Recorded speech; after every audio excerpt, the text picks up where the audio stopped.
You're listening to Factual Reset, a podcast brought to you by the New Political Economy Initiative at IIT Bombay. From India's industrial shifts to lessons from the world over, our host for the season, Srinivasan Iyer, is unpacking the historical blueprints, the breakthroughs, and the contemporary bold lessons that reset our thinking on the economy.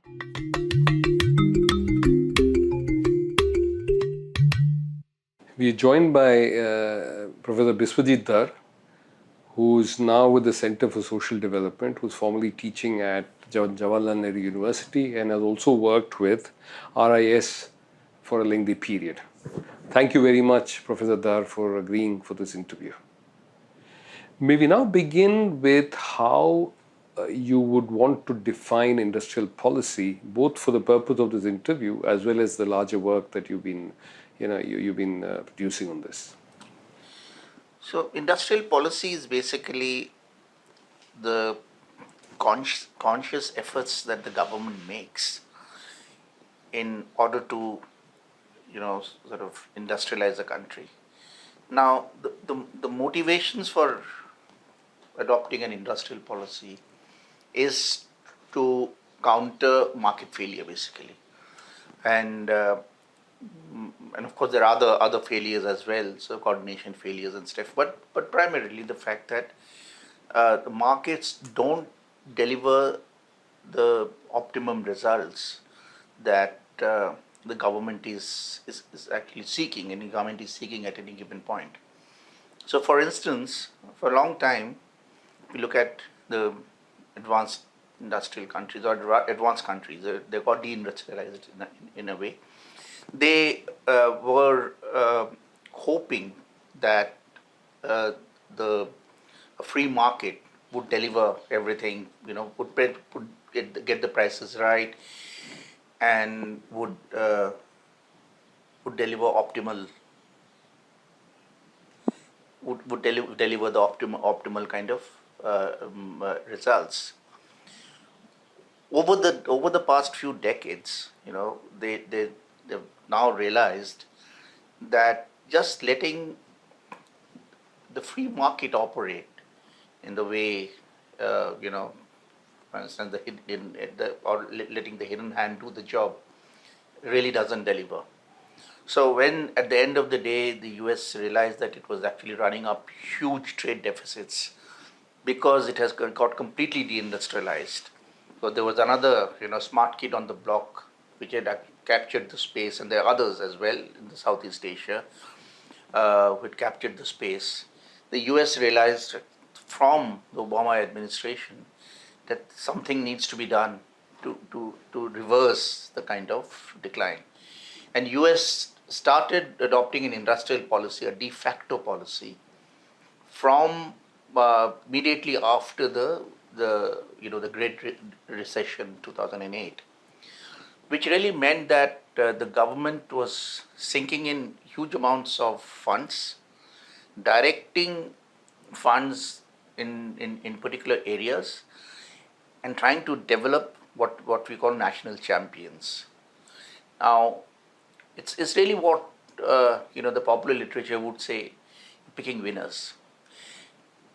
Picking winners with a very clear idea of developing certain strengths that you want to impart to the economy. So that happened in a less formal way from in the Obama administration. There was a pause during Trump administration, not going anywhere, and Biden, of course, is now doing it explicitly. Yeah. Similarly, the European Union members in 2010, I think, or it was 2011, they put a formal document in place which was called the Industrial Policy for the 21st Century. So they didn't shy away from using the term, because the Americans were cagey about using the term industrial policy, which they were, of course, advocating should not be followed by any country, and this is what happened to us. So basically, industrial policy is broadly this, but the way I would see industrial policy, a successful industrial policy, is something that puts the whole manufacturing sector on a dynamic pathway. So And what are the ingredients of this? The major. So the major ingredient there is that alongside just setting up manufacturing units, you also have an innovation system in place, which of course becomes the driver as you go along. So it's not a kind of a one-off story that you have just set up. Like for instance, what the Americans are doing today, they're emphasizing on setting up semiconductor industry. So it's not as if they're going to be just setting up, this generation of the semiconductors and be finished with it. No, they're going to be backing up as they always did. The American system always did it in this way. They also backed it up wherever they had the leads. For instance, in pharmaceutical, despite the deindustrialization, they still were the leaders in pharmaceuticals, in producing the proprietary medicines, patented medicines, and that came only because they had a very strong innovation system. Linking that up also with the industrial innovation, also to what was happening in the universities. So the whole industry university linkage was an integral part of the whole innovation ecosystem. Now, if I look at say this the what India did immediately pre-independence, it's quite remarkable that one of the things that we did, quite a departure from something that any other country did, was this industrial policy. Yeah.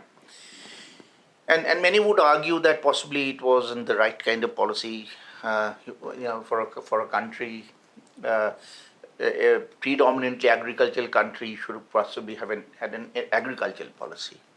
But I think Nehru had a different vision, that he first thought of creating the capital goods sector, the mother industries, and a lot of those industries were feeding into agriculture. For instance, fertilizers, heavy agricultural machinery, and all that. So feeding into this thing. So he did that. Of course the Nehru Mahalanobis model had this, but an important factor which very few recall today is the fact that each public sector unit, which was part of this whole industrial policy thing, consciously selecting sectors and then promoting them. Each of these public sector units also had a research and development unit, which, like was talking about the Western model, would help the units or the sector as a whole to go on a dynamic pathway. So to begin with, of course, everything, all the technologies that we're using in this industry was imported from wherever we got. The Russians came and gave us some technology for iron, steel, then pharmaceuticals. So we did that, yeah, and then the R&D units were supposed to develop on this, develop products that are needed for India, for the Indians, and then again put us on a self-reliant kind of a thing. And this self-reliance was technological self-reliance, yeah, and it's very, very, very, very important. So again, self-reliance is not something. Again, self-reliance has been is a much maligned kind of a term. Nehru's self-reliance was not just import substitution. It was technological self-reliance and putting the country on a dynamic scale, and really creating an interface with the knowledge economy. Yeah. So yeah. No, so therefore, cutting to today in India, what are the chief policy instruments that you observe which can have a bearing on sustaining growth through through technological dynamism? And do you see it being effective? Because India has had an intermediate growth also in some industries like the automobiles and pharmaceuticals. But the current set of policies, and you would want to sort of list them out to see what of them are relevant in order to put India on a technologically dynamic growth path. Right. No, just finishing that bit, because you also, it also meant, in the Nehru Malanavis plan, it also meant setting up, institutes like the IITs, and all these institutions. So that was a complete kind of a model. And again, as I said, that you see what the West has done, and you see the replication of this happening in the late 50s, early 60s. Now you fast forward now, and you see what is happening today, and because there's a long story in between where uh, uh, the party which promoted this kind of an industrialization lost faith, and of course we went into a very different kind of a direction.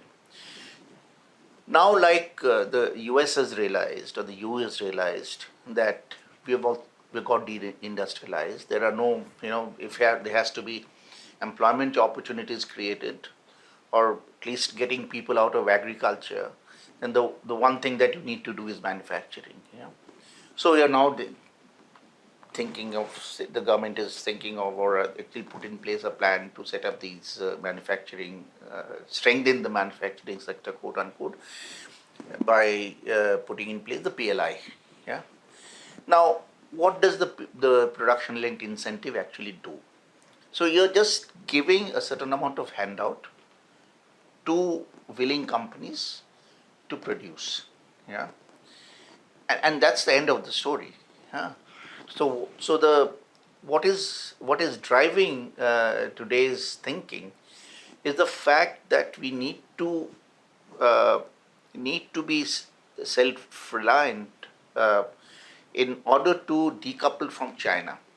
Yeah, it's not as if we have actually thought of a pathway for ourselves. Yeah, which Nehru did. He actually had a vision.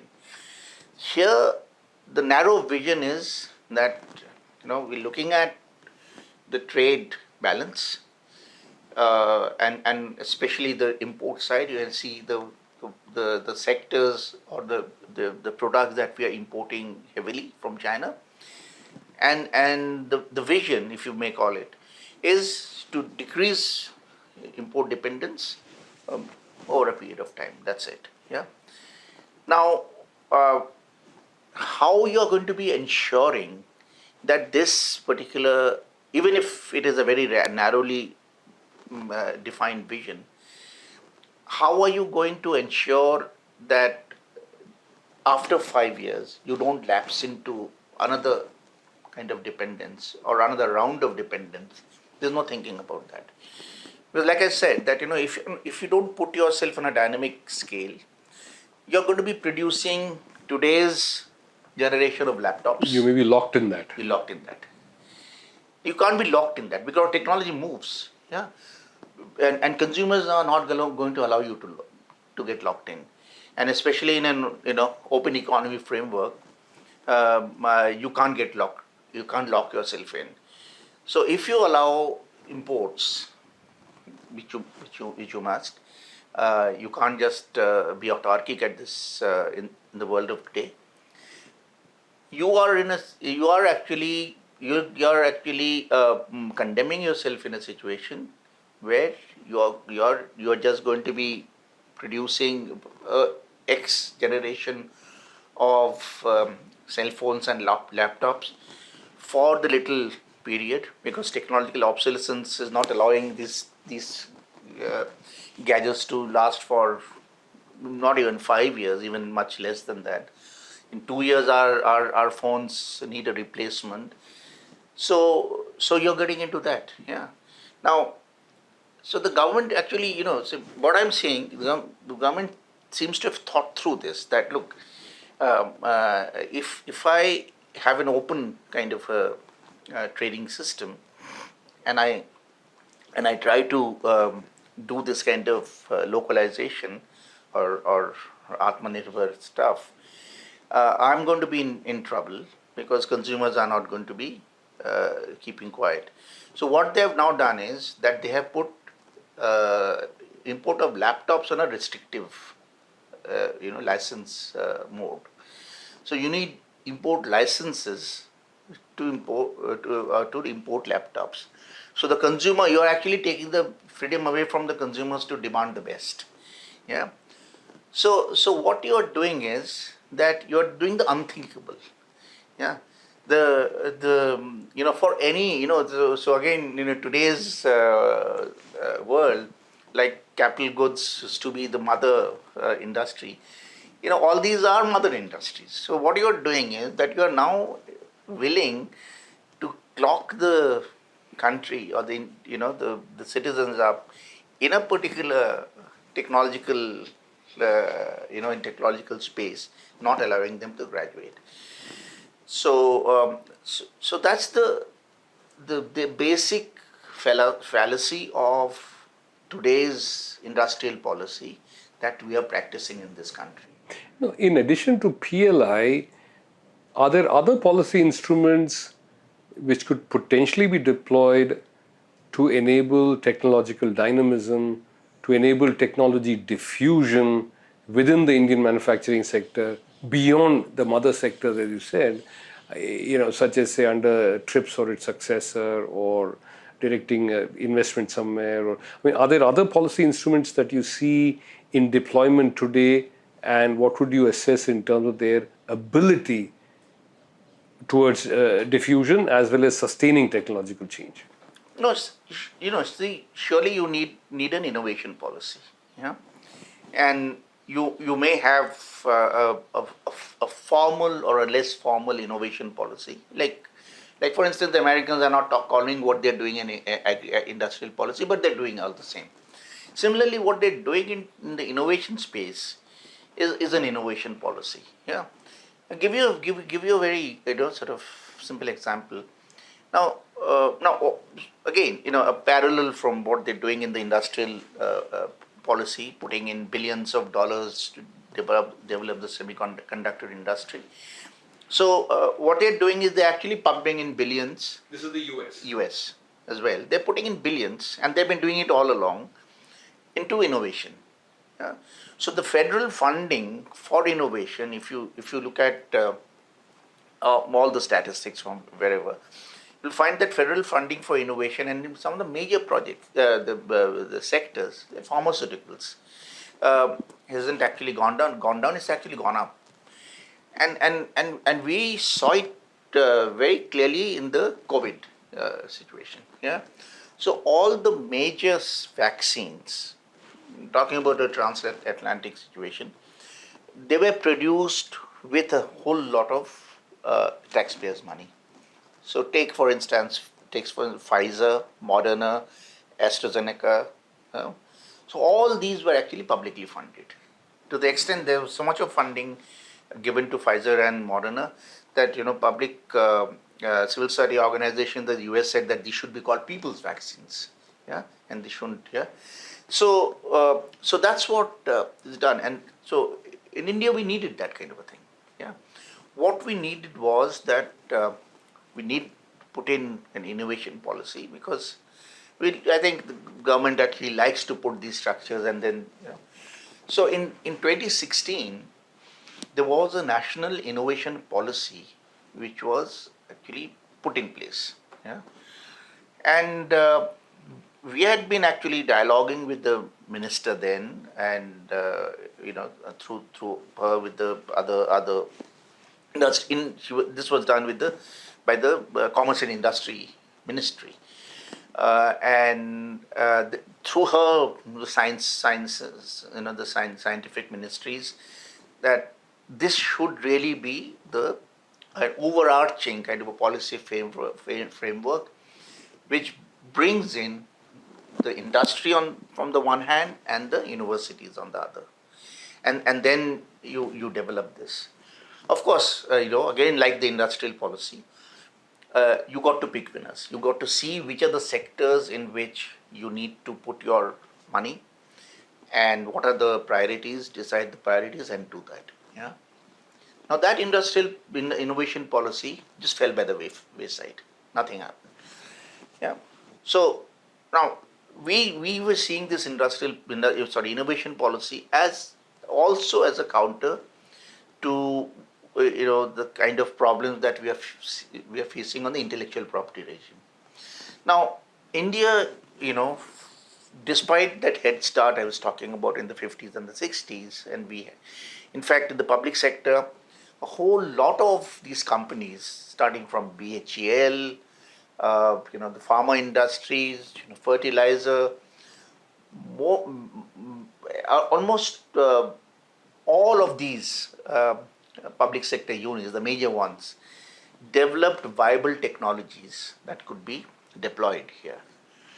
But then, as I said earlier, that there was an ambivalence here. You actually lost faith in whatever we were doing. The government actually lost faith, and public sector started getting the step motherly treatment even from in the 70s, the late 70s. Yeah, and by the time we came to the 80s, although the Mrs. Gandhi wanted to introduce the new liberal reforms in 1980 itself, went to the IMF. It was stopped by a lot of the left intellectuals and others. But she had in her mind to do exactly what IMF was thinking of.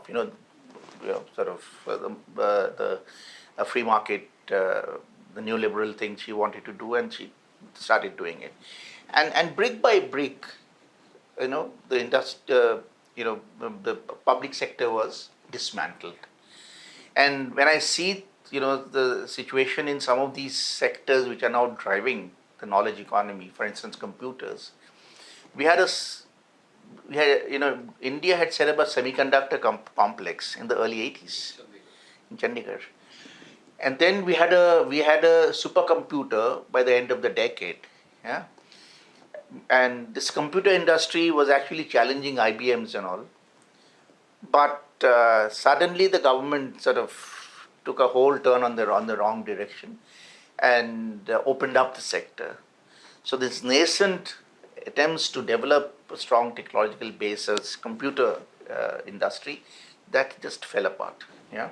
In fact, coming forward, even the pharmaceutical industry, which remained significantly dynamic and produced generic versions of newer and newer drugs, what's happening in the past 10 years with respect to mergers, acquisitions, and the changes in intellectual property, this thing, which again probably caused a loss of technological dynamism? No, in the pharmaceutical sector, which is important, that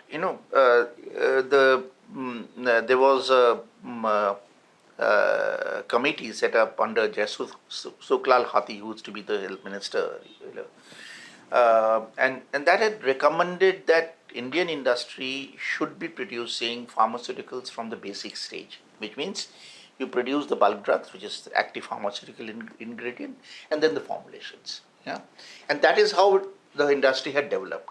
So the public sector was doing the heavy lifting, producing the APIs, bulk drugs, because these are risky investments. They did the heavy lifting, and the private sector, Indian companies, they did the formulations. Okay, so this kind of the sequence that I had just described, the loss in faith in the public sector, resulted in the public sector being undermined, and the result was that Indian API sector just collapsed. Yeah, so till about the early 90s we're still exporting APIs. Now what is the industry today is basically the formulations industry. So we are the pharmacy of the world, because we are exporting a lot of cheap formulations. And where do the bulk drugs come from? China. Yeah. So now we are entirely dependent on China for the bulk drugs.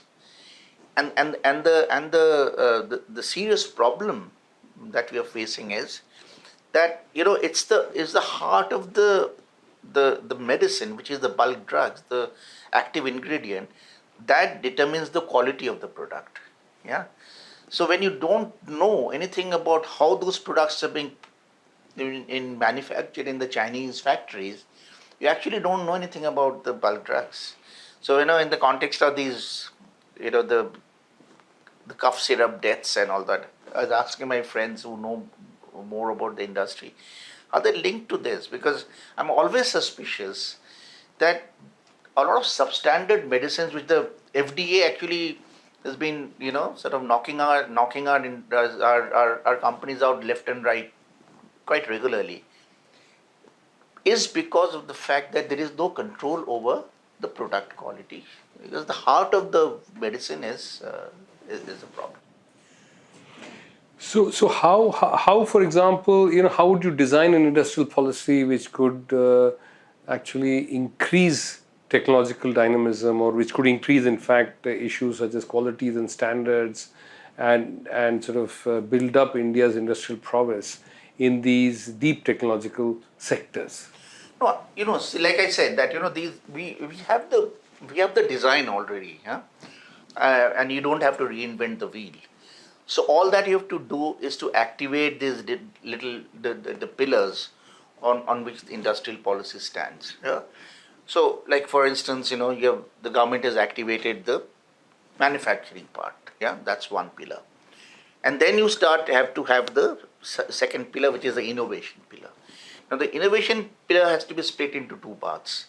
So there is, like we always said, that there is research, the basic research, and there is technology. Yeah. So basic research world over is done in the public sector, yeah, and with a lot of government funding. Yeah. So again, these institutes of higher education, the learning, the ISCs and IITs, so the government needs to actually provide adequate funding, you know, ask them to solve the problems and do the basic research. And this basic research must be done in collaboration with the industry. Yeah, because our science and technology model had a fundamental flaw. We had this the big scientific system, the CSIR system, all these labs, yeah, based on the British model. Now these labs, the CSIR was completely delinked from the industry. Yeah. So a lot of interesting technologies were developed, huh? and, CSIR made a lot of attempts to commercialize this technology. So I used to tell my friends who were part of the CSIR, and one of the senior secretaries who were part of this, was heading the DSIR at one point, that look, technology is not like this thing, your toothpaste. Yeah, that you go to a departmental store and you pick the paste that you want. You can't do you can't shop for technology like the way you shop for toothpaste.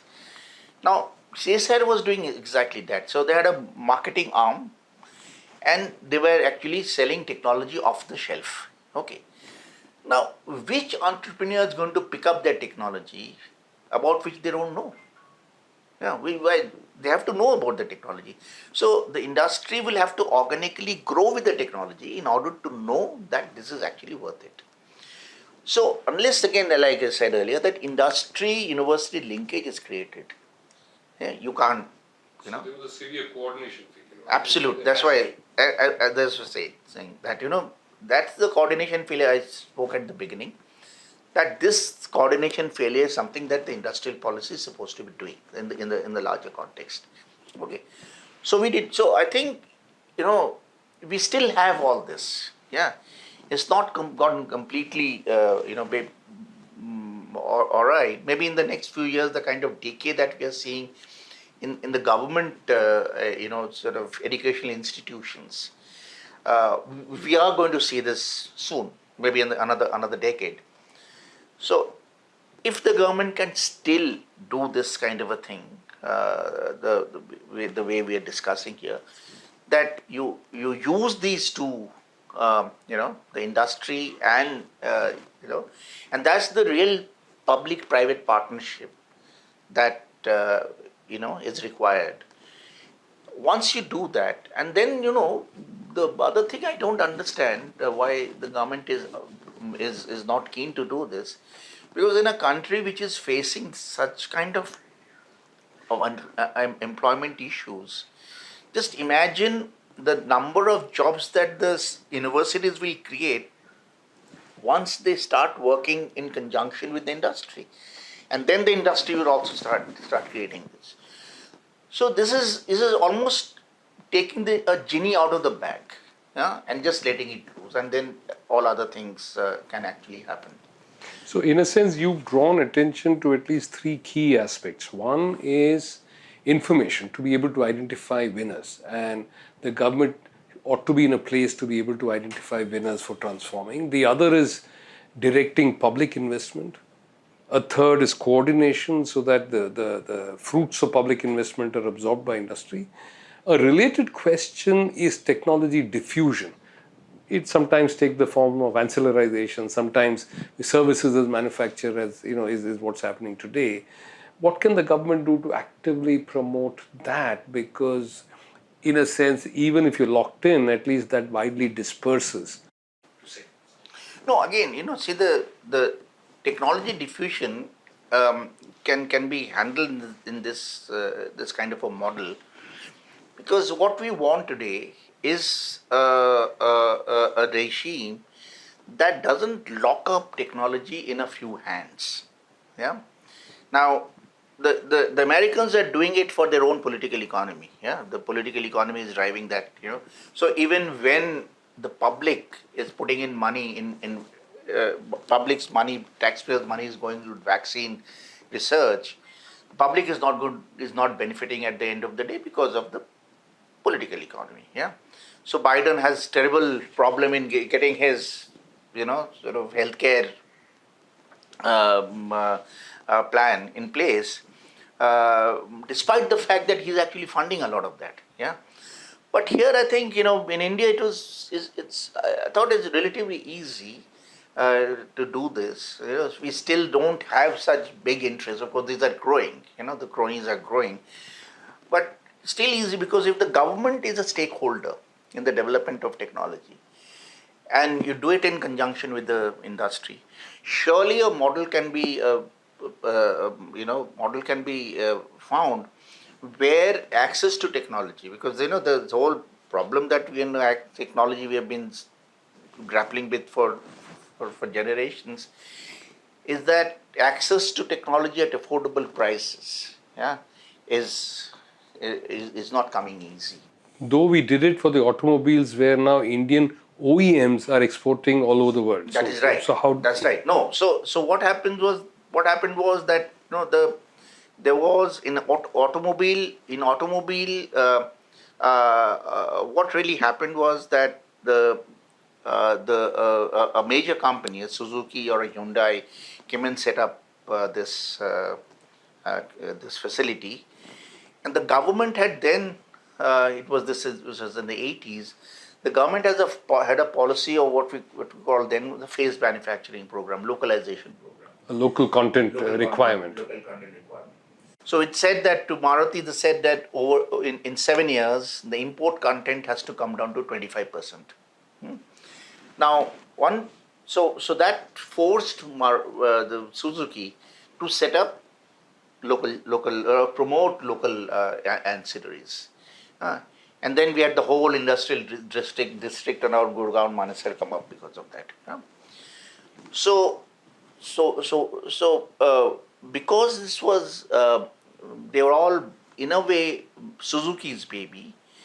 Suzuki was transferring these technologies to the ancillaries. Yeah. Because Suzuki couldn't get his car wrong. Yeah, and needed quality, and it needed good quality. Absolutely, it couldn't go wrong on that. So the CBU couldn't go wrong. So if the CB can't go wrong, then the ancillaries can't go wrong. Yeah. So this happened, but this only happens in sectors where there is a very close link between the CPU producer and the OEMs, yeah, and then dedicated producers. But once this kind of a thing, this relation goes, and it's actually very surprising that till date, it's at least the major auto companies have this kind of relationship, because in the age of sort of value chains, global and regional value chains, this relationship has actually broken down. Yeah, so you don't have that kind of a thing. Yeah? Because then the suppliers will have to be on their own. The OEM or OEMs have to be on their own to be able to keep exporting or to keep supplying to the CPU manufacturers, which is and that is the reason why in most sectors we are not being able to get into the value chains, because the capacity for the Indian small, and these are usually the small and medium enterprises to innovate is pretty limited. Yeah, and therefore we are getting knocked off all the from all the on the value chains. So that's the So the prospects for ancillarization and resultant technology diffusion in today's world, where there's globally fragmented production, you feel are far fewer than what India had experienced in the 80s and the 90s. absolutely. And Absolutely. can policy sort of modify that? No, policy can certainly modify that. I think it's still possible. I would say that you have you know so if you have a promoted production of laptops, yeah, then you should at least identify some of the major suppliers, the components, and then try and try and support them, and then support them in the way that I talked about. That support them not just in terms of production, the production of the final product, but also in terms of R&D. Yeah? So they can actually do this. So it's still possible. It's becoming increasingly. So could this be an aspect of the reciprocity that we hear? So if the government extends support as part of, say, capital investment subsidy, could this possibly be okay even in today's global regulatory regime? No, I think this. Yeah, it's certainly possible, but I think you see that today the whole consensus on neoliberal policies is actually breaking down. Yeah. Now, who had thought that the US would come up explicitly to give these kinds of subsidies? Subsidies is an anathema. So you can't give subsidies. But again, subsidies conditional upon certain actions by the recipient. No, that's right. So there's a right. reciprocity there. Right. No. I'm just saying that now, since you have this whole thing, the big picture, is getting broken. Now, under that, you can do whatever. Yeah. So I think that the lack of policy space that we were talking about earlier, now that is going away. Yeah. So now the government of India can actually put import licensing back on laptops, and we don't hear. Or even local procurement or conditions. local procurement. We are doing all this, and we are not hearing too many voices against it and all that. So I think now again we are actually going back to the 60s and the 70s, because 80s things, as I said, were already going in the wrong direction. So now it is enormous possibility for us to do things in the way that we want to, learning from the mistakes that we made in the 80s, 90s, from the 80s onwards, and possibly revive that framework that was thought of at that time. Again, as I said, that there's no point of reinventing the wheel, because in terms of its logic, you can't have a better logic. Yeah, it's absolutely fantastic. And even on the intellectual property rights regime, do you see there is room to enable such technology diffusion and adoption and so on? Absolutely. That's why I said that if the government participates in technology development, then the government is a stakeholder which will say that I want diffusion of technology. The private player can take his bit, sort of scaling up to commercial scale from a lab scale or maybe from a pilot scale to that.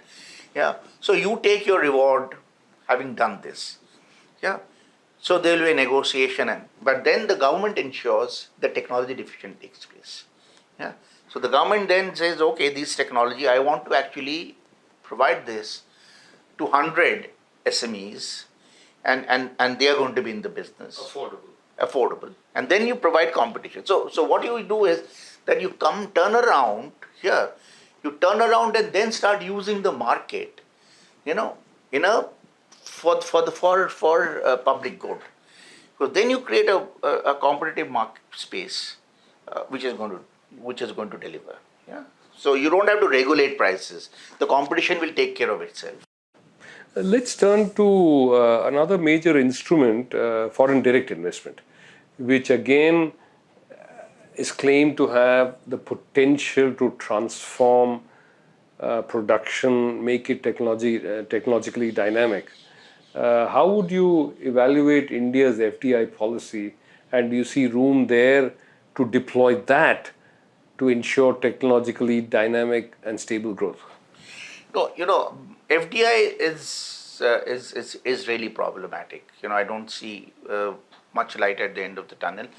The reason being that we means the government and therefore people of this country, we have accepted our place as a junior partner in this kind of grand bargain.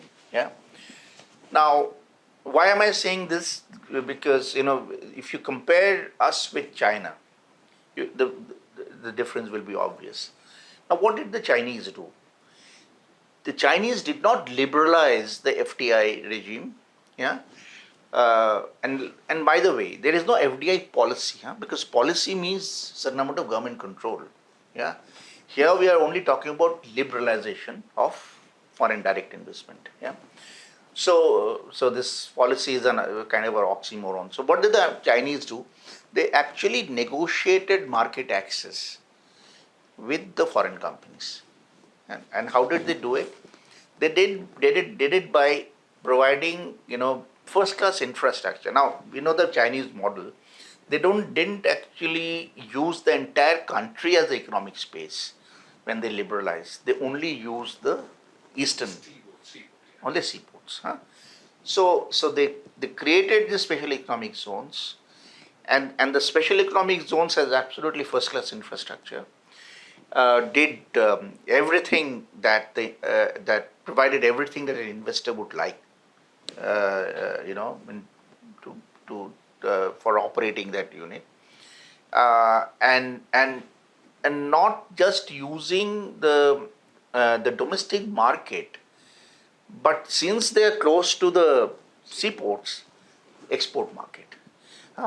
And they facilitated, they rapidly turned the ports around and connectivity, everything. So they did all of that.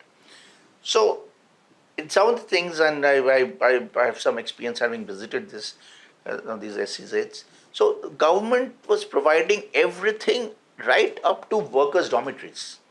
Yeah. So it's just a kind of a plug and play kind of model. So of course the investors would be attracted. So when they were coming in. So the Chinese government would ask them this question: what is there for me? And then the government would put its own demand, condition, that look, you will be operating here, fine. Along with you, our SME sector will also be working. So you create a domestic value chain. And what the Chinese SMEs did was basically to sponge technology. I won't say steal. They just sponged. And over a period of time, we saw China just sort of become a technological giant because through these SMEs. Yeah. Now India took completely wrong direction. Yeah. We did not negotiate our economic space. We just laid out a red carpet, to to these foreign investors, just come in and So our tagline in our what we used to call it, or we call it V8 policy, is that we have the best policy in the world, the most liberal policy in the world. Yeah, and we did marketing based on all this and kept on opening sector after sector such sector, including defense, which even a country like Singapore, you know, is has this sector in government control. Yeah, forget about Israel and all, where it's of course the state control, but so we even opened up a defense sector. And what do you get at the end of the day? We are far below China, some other countries, in terms of FDI, attracting FDI inflows. That's in terms of the broad numbers. The second thing is that the government has been shouting from rooftop that we need FDI for manufacturing sector. Where did the FDI in India come in? Services sector. And within services sector, to set up things like websites, all of them came into IT sector. Now we don't need ITs, we don't need these guys into IT. You mean where we had domestic skills and domestic technological capabilities? Exactly. So we didn't need them, but they came into the sector. Yeah. So from the studies that we did, almost 80%, and on a fairly longer period of time, 80% of investment was going to services sector, and as I said, considerably large the share was going into these sectors, ITES, enabled services. So there were two problems. The government couldn't actually get for FDI to meet its own requirements. They went in the wrong direction, and then they didn't come in the kind of hordes that the government was expecting. So if you look at the importance of FDI as an investment source, it remained about the maximum we reached in terms of capital formation, share of FDI's capital formation was about 10%. Yeah, so it is still a largely domestic investment driven economy, and all that we talked about FDI, went burst. Of course, there are advantages if you harness FDI. China again has shown it, because we always have argued that FDI comes as a package. It's not just a financial flow; it's technology and managerial skills. Yeah. So if you could harness this like the Chinese did, then we could have got something out of it. Yeah. But that was not what we ended up doing. So in a sense, apart from information and picking the winner, apart from public investment, apart from coordination, you also need the state to act in negotiation. Absolutely. And reciprocity. Absolutely. And there you feel it's lacking. Exactly. So you need an FDI policy. Yeah. And in a policy, again, you have to think through and see what you need to do. Create the right kind of infrastructure and all that. Huh? Create a single window clearance, ease of doing business in the real sense. Now, for the past 30 years, despite all the talk, we have not been able to do that, a single window clearance. Yeah. So how do you expect this to happen? So I think this was the reason why FDI, which could have been used for transforming the country, is just fell by the wayside. Well, thank you for this. Let me just try and wind up by asking you to reflect on what this, either you call it turn to industrial policy in recent times globally and in India, or maybe the making explicit of what was an implicit move. What does it mean for orthodox economic theory? I mean, does it bring things into question? Kindly reflect on that. Oh yes, actually, like as I was saying in somewhere in the middle, that look, the entire model of globalization, which we like to call neoliberalism, is now completely gone. Yeah, and in the heartland of neoliberalism, they are actually they're practicing these policies, which developing countries have been trying to do for a long time, and which we actually prevented from doing. Yeah. So I think the world is changing now. So along with that, what is going to change again is this whole model of the global value chain, slicing, dicing of production across regional barriers, because US and other big players have realized that relying on China and other allies of China is politically and strategically problematic. Yeah. So what does that mean? That means that there's going to be a body blow for global trade. So this whole thing about trade liberalization, which is built on this model, is also going to take the second order knock. Yeah. And this is what we're discussing in another context a few weeks back. That took this semiconductor business. US is now ramping up semiconductor production. The chip, then the US, the EU has its own version of the CHIPS Act. So all these major countries are now madly after producing microchips. Yeah. Now, they're not, and they have to produce at scales. Yeah. They can't actually produce a little thing just to meet the American demand. It's not going to be economically viable. But these are the lessons that they've learned from the Chinese. That if you have to be again on the virtuous cycle in manufacturing, you got to look at scales. You can't actually just now that's impossible for countries to do. And then if they try to ramp up their production, domestic production, they have to export somewhere. Then Foxconn support for Indian industry, comes under a lot of questioning. So again, it could be a situation that we get stuck to this vintage. The later vintages is going to be that product cycle kind of thing comes in. The later vintages will be exported from the US, and we remain stuck here. Yeah. You mean we'll be stuck at the ambassador of chips, that level? We'll be left at the ambassadors. So this model is not, so today, it's difficult.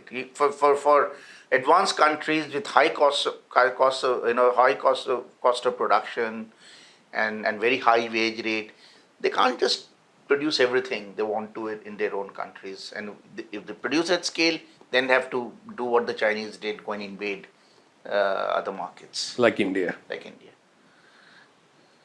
Thank you very much for sparing time and for sharing your reflections. Oh, my pleasure. Thank you. My pleasure.